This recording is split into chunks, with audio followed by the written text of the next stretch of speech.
Hello and welcome back to another episode of Inside the Asperger Studios. What happens when you're a single mother and you're raising a child who's on the spectrum? Well, you wind up being my next guest, that's who.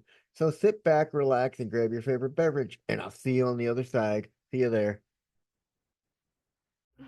I wanna believe in the truth, but only see what I'm shown. Got the freedom to choose, but can't decide on my own. Follow what the group is thinking, bottle up my intuition till it's popping out the.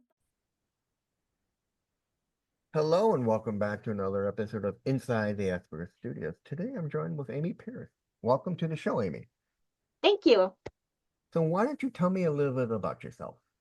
Yeah, so I am a mother of a 22-year-old autistic son, and just starting to explore that adult life with him. And I'm on a new adventure myself with creating a course and writing a book to help women who have been through mentally abusive, toxic relationships and situations, whether that was from a romantic relationship or a family relationship. That was my case. Um, and one of the things that I am going to be focusing on is helping women who are in this situation with special needs children, going through a narcissistic abusive relationship. All right. So when was your son diagnosed? We got diagnosed at officially at age 7. I noticed some developmental issues around 18 months old, when he was a baby, and the doctors just kept brushing everything off. He's just a little slower developing. It'll come. He'll be fine. By 2, he wasn't talking. They did a hearing test. He's fine. He's just a slow talker. And we just kept going with that, kept taking him back. Something's, we want to figure this out. He's fine. Just take him home, over and over for years. His first day of kindergarten, 1 hour in, I get a phone call from the school. And they said, we need to have a meeting. We believe your son has autism. Mm. And so that was like a light bulb that went off. I'm like, absolutely, this explains everything that the doctors have been missing. And then after we went through the initial meetings in the kindergarten classroom and with the professionals in the school district, they officially labeled him as having autism and moved him to the special needs class, even without the doctor's diagnosis. And they gave me a bunch of paperwork and studies they had done just by observations that they had done watching him in class for me to take to the doctor to try to get Mhm. that diagnosis for him. And still the doctor refused to do that. And so it was finally when he was 7, I actually learned about SSI, and I Mhm. didn't know that was available. And Okay. yep, and so I went ahead and applied for it, and they sent him for his official testing Ah, and came back, yep, he has autism, 100%. I can tell you from my experience, I had to deal with SSI when we first knew I was diagnosed with autism. It was unofficially. Mm, My primary care doctor, family members who were psychologists and psychiatrists, a family lawyer, all saw the traits in me and told my parents. Back then, autism wasn't part of the requiem. It mhm, wasn't in the books yet. mhm, We applied for SSI just to see what would happen, and we get denied with the thing saying he can do menial work. mm, So we gave up on that, and then later in life we tried again because then it became part of it was part of the medical knowledge. Still got denied with the same excuse. mhm, I come home from college and my mom's like, we're going to try one more time, but this time we're going to go for a law firm, a disability law firm. They're like, okay, give us all your medical history on him, everything you have on him, any papers that say he's autistic, any kind of testing, we give them all that work so they have all of my background. And the lawyer's like, okay, well, they're going to deny you the first 2 times. Third time, they're going to deny you. On the back of the form, it's going to say you want to appeal to a court, and you Mhm. have some, and it's going to ask, do you have someone to represent you? You're going to say yes. Do you have a lawyer? So, and the third time we appealed, we said we have a lawyer. They set us a court date. We meet on that court date with the lawyer. She goes over, we go into a little room and she discusses everything with us. And then we go back out and we wait for our turn to be called. We get called into the room. It's a small little tiny, feels like a tiny little room with the judge and this bench on one end and us on the other. There's a woman for vocational recreation on the other, on one side. So he asked my mom my story. He talks to my lawyer, gives him our story. I give him my story. And what's funny is when I'm talking to him and telling him about how when I was traveling, I panicked because I didn't want to get lost. Both the lawyer and my mother were great. This him telling about him traveling is gonna blow the case Mm. out. So after we get all done, then we get to the vocational worker, and she's like, "Okay, what about this job and this job and this job?" My mom was like, "Nope. Any job he's got to work with people, he can't do because he doesn't know when is right and wrong to say something to somebody. Mhm. He's lost, he's gotten in trouble when he was working at over here. He said something to a girl who was Indian who was wearing a jihad. He asked her why you're covering up your beautiful hair, yada yada yada. And so the judge is like, okay, thank you very much, and you'll know in a couple of months. The lawyer's like, you'll hear something from us or from SSI in 3, 4 months. About 4 months in, I get a letter. Congratulations, you've been awarded full rights, minus your back pay. That's awesome. That was quite a struggle you had to go through there to get that all together. But like you mentioned, back then nobody really knew a whole lot about autism, No, and I it mean, wasn't really recognized as any kind of a disability at all. no, let's get back to you. All Okay. right. How is he doing with making friends? So he actually has his own cool little life here in our hometown.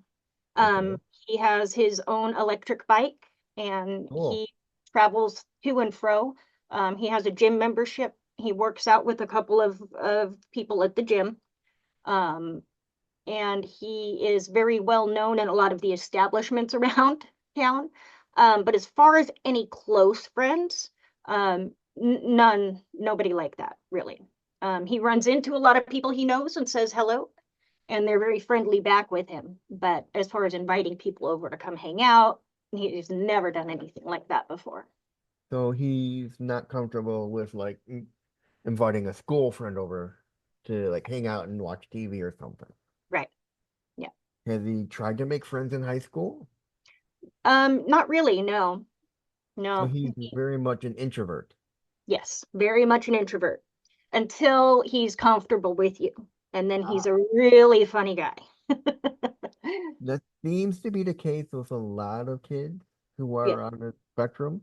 They're very much introverted and they don't want to be your friend or call you a friend until they get to know you well enough. I Exactly. have a really good friend I met online who's autistic like us, me and your son, and he told me when we first started talking, he was masking hmm until he got comfortable with me, until we became really good friends. Then he felt he could be himself, be goofy, funny, joking around. And I'm like, okay, that makes kind of sense. I understand. I mean, we are very sheltered people in the sense that we don't know we don't want to open up to everybody. Yep, exactly. He's the exact same way. But once he gets to know you, you have a hard time having him just stop talking to you. You get him going on something he really likes, which one of the topics that he just loves to watch videos on is HVAC. He is fascinated with HVAC systems, air conditioning systems, and heaters and furnaces. And so you bring that up, he'll talk your ear off for forever. So he wants to work for the air conditioning companies. One of his things that he would probably love to do as a job. And right now, he got laid off recently at his body shop job. And that's just because this time of year, body shops are notoriously slow. They just didn't have enough hours to have somebody come in and sand the cars for them or change the trash and stuff. So they're going to have their other guys do it for a little while. So we're looking for a new job for him. He applied to be a dishwasher at this convent that's just in the town next to it's the one town over, to be a dishwasher there. And so that looks pretty promising for him for right now. But if he could get to, where he's fixing air conditioners and heaters, oh man, that would be a dream come true for this for this young man. Now, when you got the official diagnosis, Mhm. was that kind of like a light bulb moment for you and him? Like, oh, this explains why you are the way you are all these years and why you've done these things? Absolutely. Even when he was much younger, he never, took to other children. We would try to bring other kids over for play dates and he would do odd things, like not play with them, but we had this one little boy over and he was just obsessed with setting him down in a chair and then sitting on him and then getting up and then sitting back down and then getting back up. And so the little boy thought it was very weird behavior, so he didn't want to be friends, which I understand, when you're a kid, you don't understand kind of Hmm. any of that and what's going on.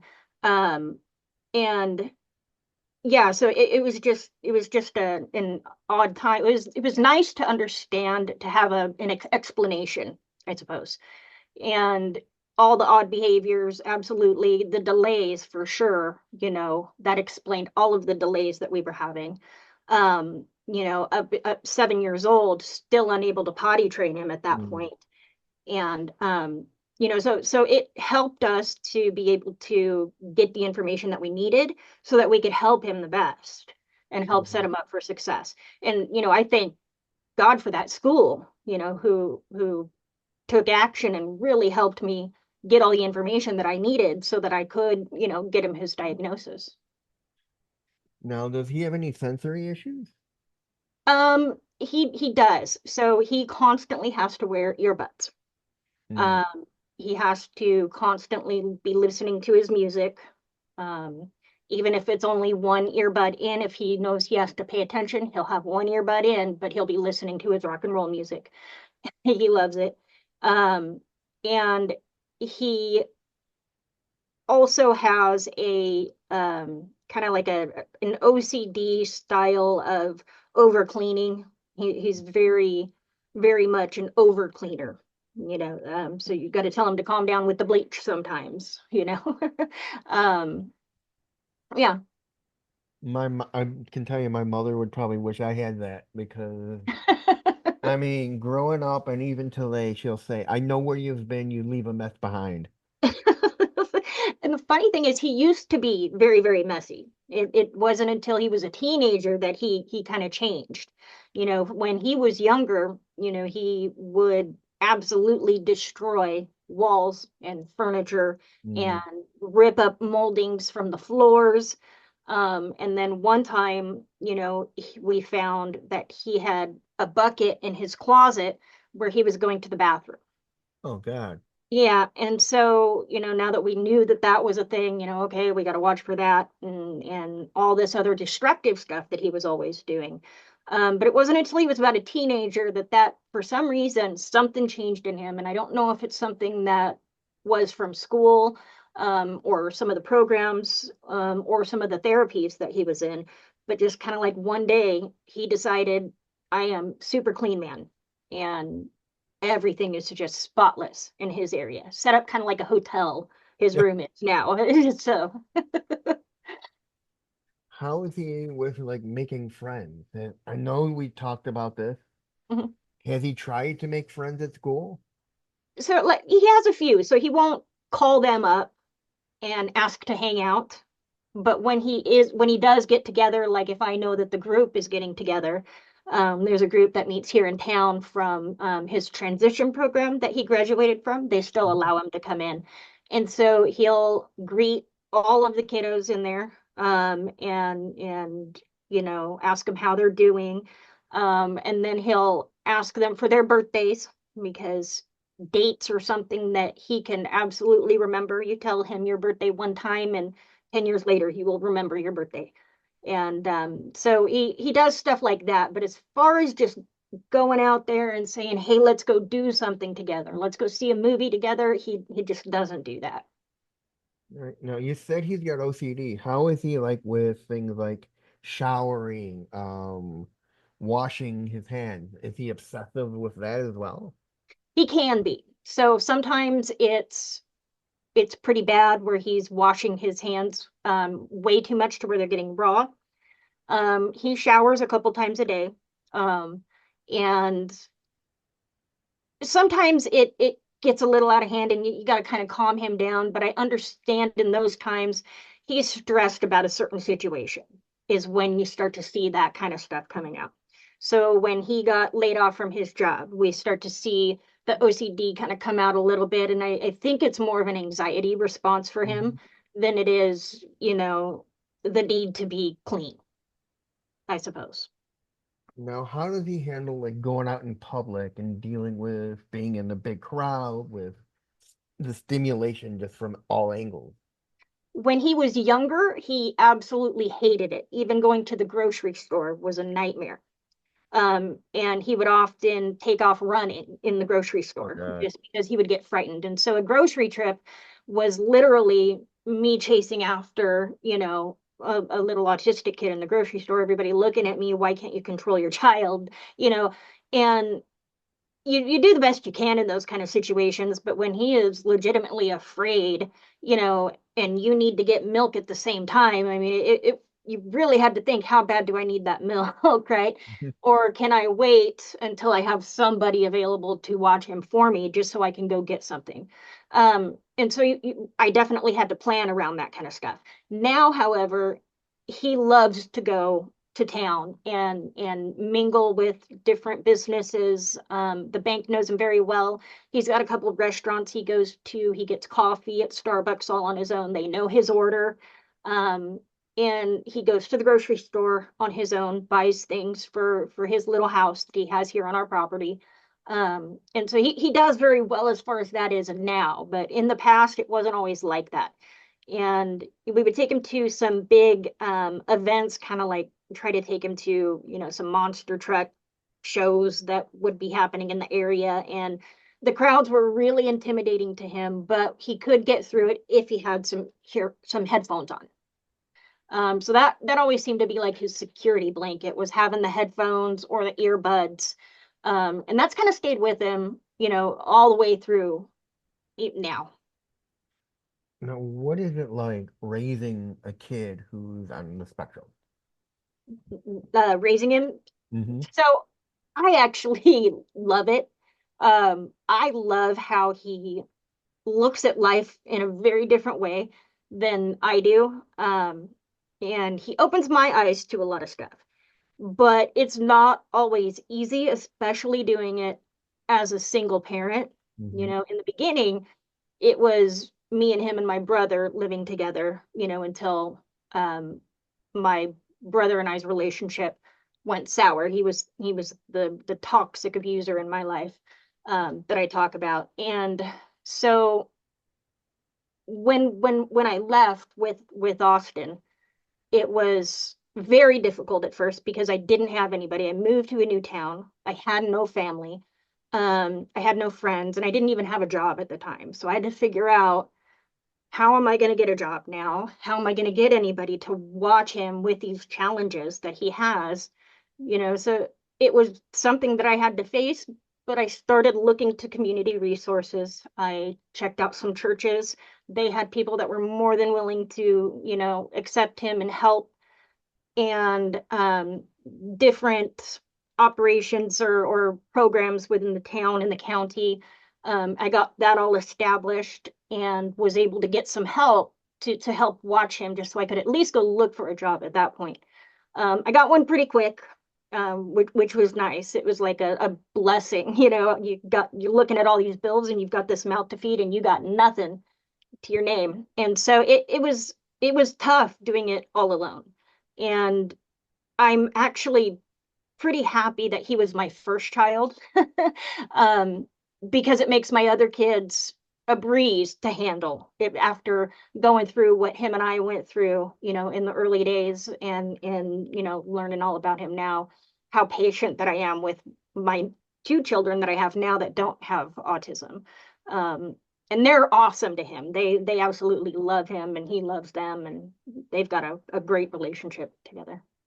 Now, what are some of the challenges you faced raising him? So some of the challenges that I had, oh goodness, he was a runner, and so there are 4 different instances where the police got involved because he ran away from his babysitter or the house. Turn your head for a second and boom, he's gone. One time we had gone hiking, but on a property that we had lived on, and there was this little creek that kind of ran the side of the property. It's about a quarter mile away. And at this point, Austin is 15-ish years old. And we got up, and his chores were to do the dishes. And we told him, Austin, go ahead and get your dishes done so we can get some breakfast going. And then a little bit later, we go in there, the sink is full. He's not doing anything, nowhere to be found. So we're looking for him everywhere, and we can't find him. And so we end up calling the police. We're like, okay, he ran away. The police are familiar with him at this point because he's done this a couple other times, but not at this property. And my husband at the time, my husband had the idea, hey, maybe he went to the creek where we hiked to before because he loves to go swimming. Mhm. And so I stayed at the house waiting for the officers to show up, and my husband went looking for him. And he got down to the bank that we were hanging out on in the past, and his heart just sank because all that he could see was Austin's clothes, footprints going into the river, and none coming out, and no Right. sign of him anywhere. And so he is screaming for Austin. Austin, Austin, where are you? Nothing, nothing. And so he calls me, and my husband calls me and tells me what he sees. And when he tells me his clothes are there and the footprints are going in, none coming out, he's nowhere, he's not answering. I thought I had lost my son in that moment. And so the police had come, and they went ahead and launched a boat down there. And they brought the dog out. The dog's name actually was Rolo. I remember that dog very well. Um, and they started launching the boat. They let the dog go to look for him. That dog found him in 2 minutes of being off of the leash. He was on the other side of the river, hiding in a bush in his underwear, not wanting to answer because he did not want to go home and do the dishes. And so Wow. he's put us through a situation or two in the past that probably gave me the gray hairs I have on my head today. But Mm. it makes for good story. He got a story in the newspaper. Everybody couldn't believe what happened, and everybody was so thrilled it had a happy ending. But I don't want to go through that ever again. Oh my goodness, it was terrible. Now, what are some of the joys of raising him? What's that? What are some of the joys of raising him? Oh goodness, I love his smile. He is very genuine in his smile, and he has a very unique sense of humor. um, and like I was saying, he looks at life very differently than everybody else, and it's really awesome when he lets that out, and he shows you what he's seeing, and you kind of get a glimpse into kind of what makes him tick a little bit when he does do that. Hmm. And I love that about him because there's many times, I didn't see things, maybe the way he did and ended up changing my mind or my belief in one way or another. And especially the fact that, now that he's a young adult, the things that he's able to do now on his own that I never thought he was going to be able to do is incredible, and so it really drove me to do what I'm doing now. If my autistic son can go from not being able to use the bathroom or even say mom at the age of 7 to, having his own tiny home, his own little life, a job, you know, and being able to go out in the community and, get coffee and do all of these things all on his own, there's no reason that I can't do what I want to do as well. Just that drive to just do something. It's great. Now, I'm going to ask you a really big question. Okay. When you look at him, do you see and watch him interact and all his mannerisms? Do you see a lot of those traits in yourself? Some of them. So I do have very high anxiety. Some of that is from, the situations that I've been through in the past. But a lot of that too, I believe, is probably, very similar to what he has, some of his anxieties as well. I do believe that's probably something that has transferred over, is the anxiety part for sure. Um, I also see that he, the ability to work really hard for what you want as well is something that, I put in him, myself because I knew one day I wasn't going to be there, for him and I had to be able to teach him how to do stuff for himself.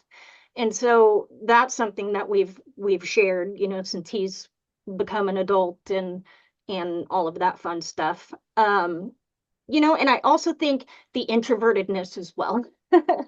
I can be very introverted. I can be very extroverted when I need to be. I was a waitress and a bartender for a long time, and you kind of have to be in that scenario. But as soon as my shift was over, I really didn't want to talk to too many people and wanted to get into my little bubble and just wanted some silence or to listen to my music. And so we have that in common, very much so. Now, you mentioned he likes HVAC. Yeah. How did he get into something so different of interest? I mean, Yeah. I know autistics who are into trains, planes, mechanics, computers, but air conditioning and heating. I mean, that's just like so out there.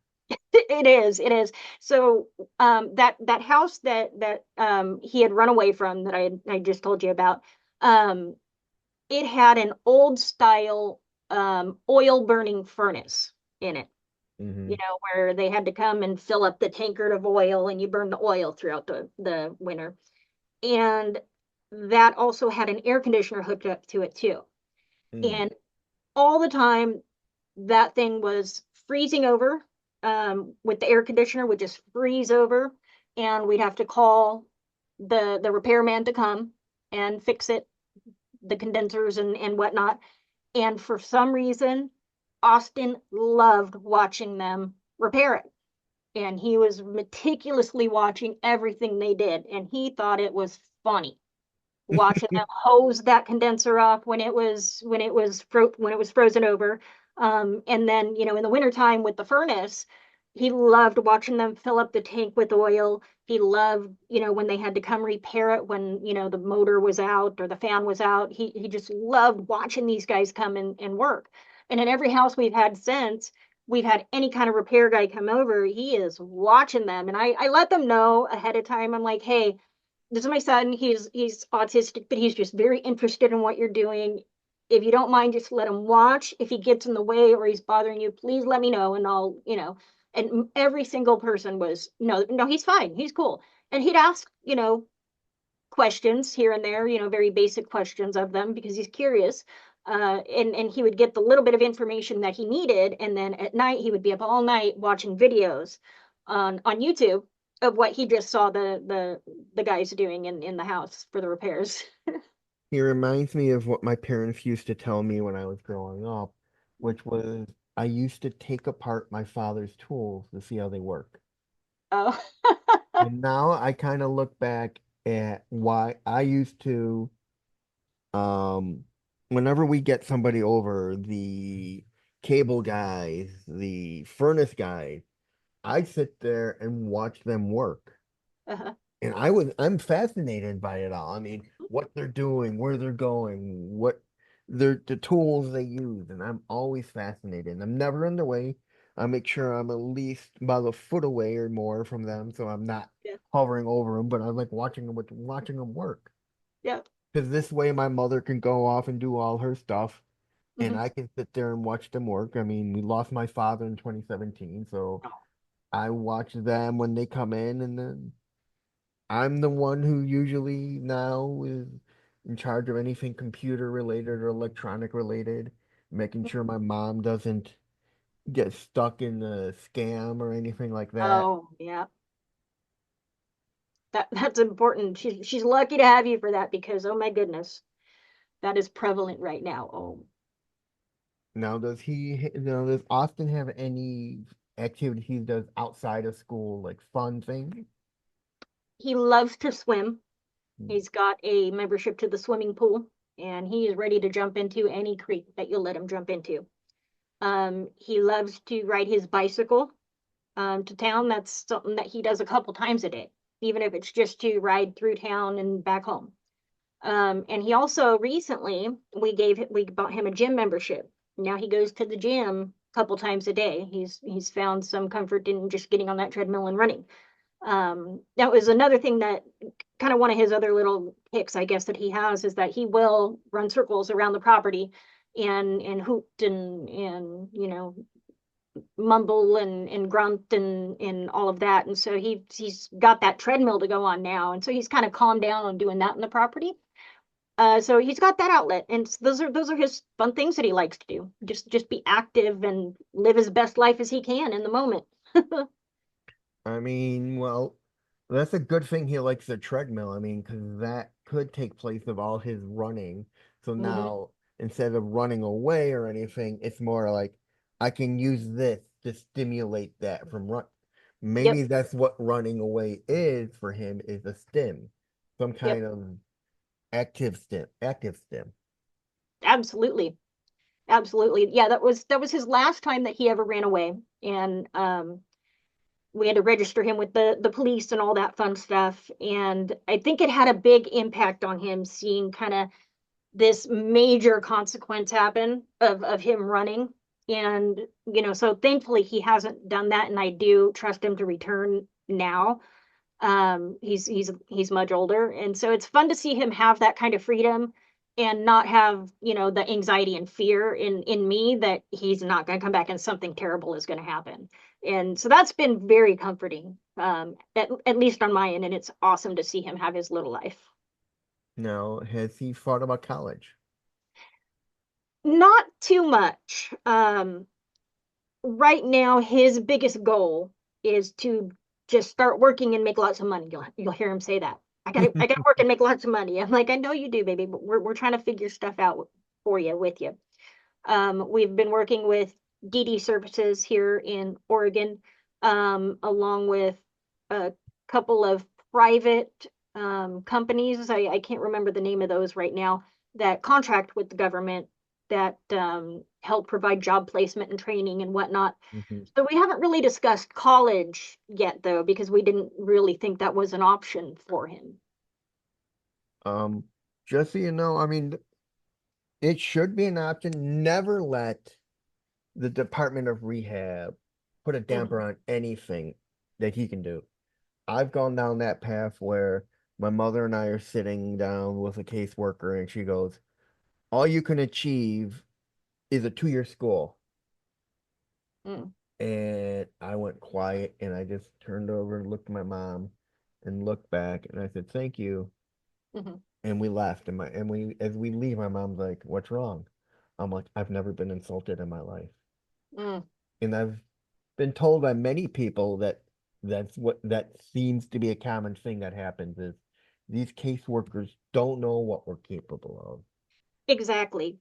And I'm learning that because now that he's an adult and we're dealing with the adult side of things, not the school anymore, Hmm. I've learned that a lot of these caseworkers, are just in it for the resume builder. Hmm. We've been through since this time last year-ish, we've been through 6 different workers. And it's sad because we get to a point where we think we're making some progress with them and, we've got them understanding what Austin's goals are. And then, oh no, I'm got promoted or I'm moving on, and you're Yep, going to I've have had somebody that. else. I don't know who that is yet, but they'll get a hold of you several months later. I finally get a letter. This is your new person. And so it's been rough kind Mm. of dealing with this end of it. So one of our things was, okay, maybe we can get him employment full time enough that we don't have to deal with these kind of people, and maybe we can do this just on our own, and we don't need that support because it was a big waste of time Yeah. in meetings and paperwork to get zero results. And we're learning this now. We've learned our lessons.